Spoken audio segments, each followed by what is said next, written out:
Selective incorporation is where most but not all the protections found in the Bill of Rights are made applicable to the states via the 14th Amendment. Originally, each state had its own Bill of Rights, but the Bill of Rights didn't apply to each state till the 20th century. Eventually, the Supreme Court began to recognize a role for the national government to protect citizens from state governments. By doing this, civil liberties are protected and civil rights protect citizens. This was done by provisions in the Bill of Rights applicable to the states, which is called the Due Process Clause via the 14th Amendment. The first Supreme Court case that deals with selective incorporation is Gitlow v. New York. It was the first example of selective incorporation, and it stated that the states are not completely free to limit forms of political expression via the First Amendment. Another Supreme Court case is McDonald v. City of Chicago.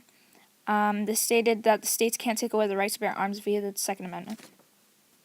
In the Supreme Court case of Mapp v. Ohio, they used selective incorporation by stating that all evidence obtained by search and seizure was unconstitutional. This court case protects citizens from search and seizure via the 14th Amendment. Another Supreme Court case that is related to selective incorporation was Pocklow v. Connecticut in 1937.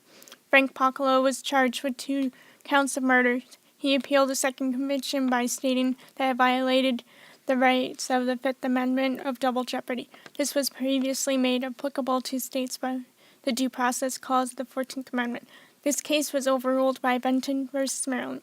Today, the selective incorporation applies to the First Amendment of free speech and press as well as religion, and the Fourth Amendment, which protects from search and seizure.